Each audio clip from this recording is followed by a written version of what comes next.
Hey everybody, welcome back to another one of our hashtag Star Trek discussions videos. Today we're going to be talking about the relationship between CBS and Netflix and the apparent falling out that both these companies are having with each other. Let's jump right into it.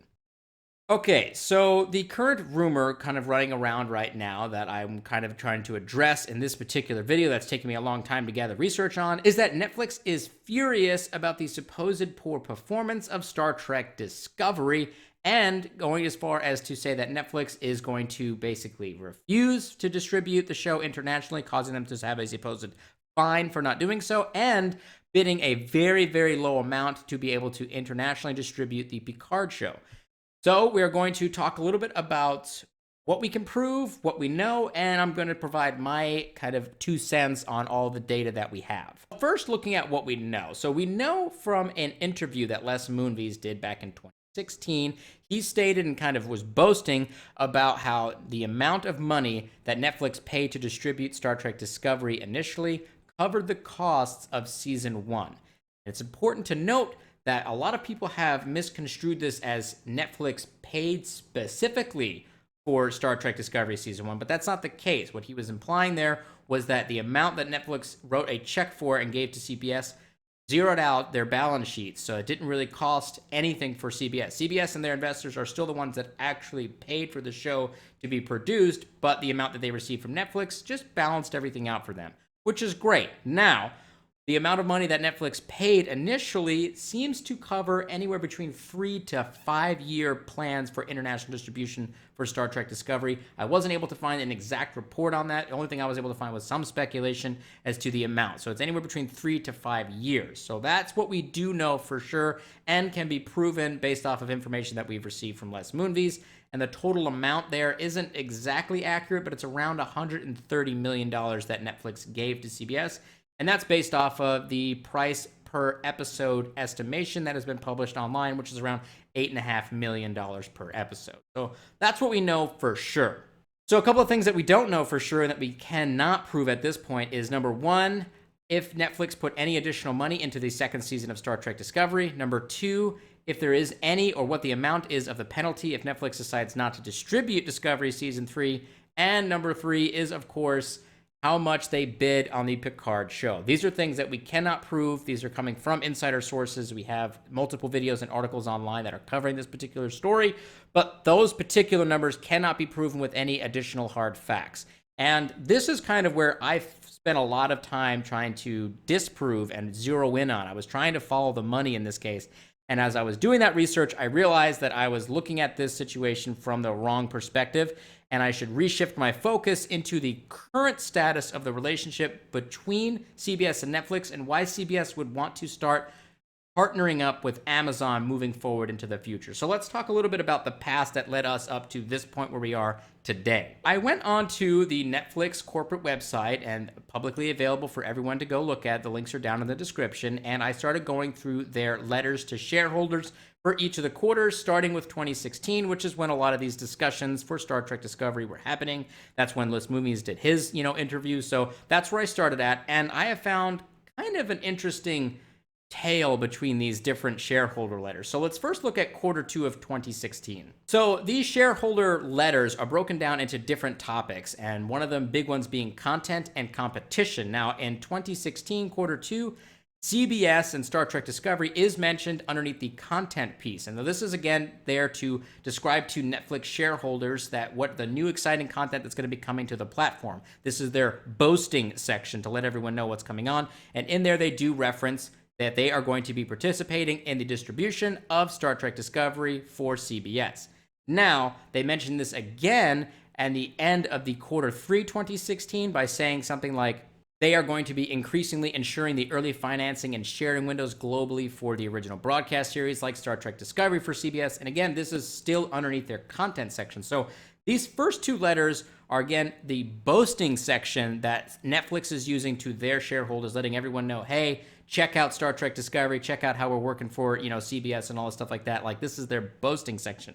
What I found next came at the quarter 14 2016 letters to shareholders, and this basically was actually underneath the competition section, which is saying that CBS is releasing a major original series, Star Trek Discovery, that will be hurting Netflix's numbers domestically in the United States, but they still highlighting the fact that they are the exclusive international distributor for this show. So they're still, it's weird that it went from the content section down to the competition section, but they're trying to highlight something different here. And I find this to be quite interesting because this was at the same time that Les Moonves was doing his interview and boasting to everybody about how Netflix just basically paid for the whole series and that he doesn't really care about whether the show succeeds or not. He's just kind of like all in it to make that money. So it has shifted down into the competition block now. So what I have found is from Q4 2016 all the way up until Q1 2019, Netflix only references Star Trek Discovery / CBS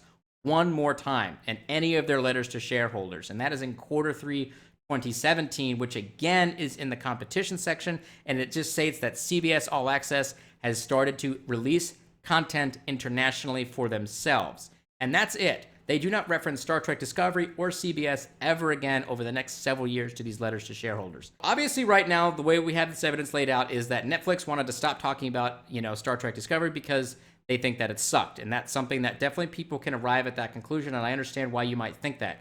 But let's broaden our scope out a little bit to the actual corporate climate between these two companies and start to understand maybe where they are, and maybe it's not just focused on Star Trek. So what am I talking about here? Well, this year is kind of rough for Netflix right now. Not only are they losing all of their Disney properties, but they're losing some major television shows that include Friends, NCIS, The Office, all of their original classics from Disney, all of those things. They're losing all of those things from their streaming service just in this year alone, and they're about to engage in a massive competition battle with Disney Plus that's launching at the end of this year. So Netflix is in kind of a rough spot this year, but what I thought was interesting is that the shows that they are losing also included shows from the CW. Now, a lot of folks may be saying, well, what the heck does that have to do with anything to do with Star Trek? Well, as I was doing my research, which is something that I didn't know, that maybe some of you guys know about this, but I didn't know this, is the CW is co-owned by CBS. That's where the C comes from. I guess they're co-owned with CBS and Warner Brothers. And a few days after the Picard show was announced to be going into Amazon, the CW kind of conglomerate decided not to renew their automatic publication deal with Netflix, meaning that any new DC television show, among many other television shows, but predominantly the big one right now, pop culture, being DC, wouldn't get automatically placed into Netflix without first being shopped around to any of the other streaming services. Now, that does include Batwoman, The Nancy Drew Show, the Riverdale spin-off series, all these things. These are huge losses, but these are shows that are connected to CBS. And I find that to be quite interesting because if there wasn't a more souring of the relationship between these two companies that extended beyond Star Trek, why would CBS be kind of pressuring Warner Brothers and themselves away from Netflix? Why would they be pushing their shows away from there and trying to shop the shows around and possibly making money for themselves? And I think that's really what it comes down to, which is just money. And the money thing ties back into why I think CBS is looking to start working with Amazon. So Amazon Prime Video, based on their own press release, is available in over 200 countries around the world. And as of February 2018, it was reported the global number of Prime members was around 100 million.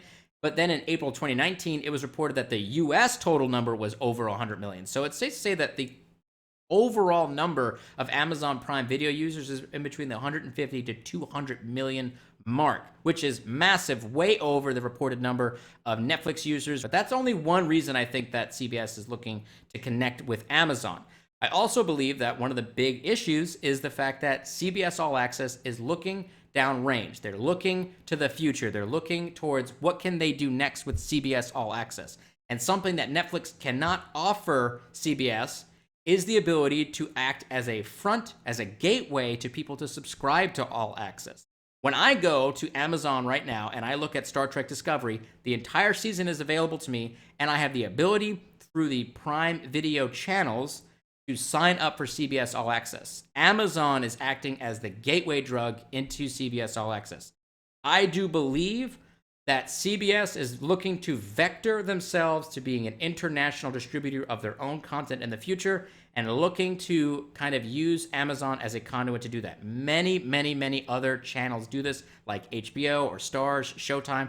All of these other channels do this internationally already or just domestically, but it's a very common practice. And I think that when you look at how Netflix was reacting to when CBS was looking to talk about going international all the way a few years ago, that they listed that in their competition section, and then suddenly they wanted to stop talking about CBS altogether. Then you look at the fact that CBS All Access's numbers, based off of their own investor reports, has increased exponentially. Now, you guys can call bullshit on those numbers. You could say that they're just trying to flub them for their investors, whatever it is, but they truly believe in CBS All Access and its ability to grow.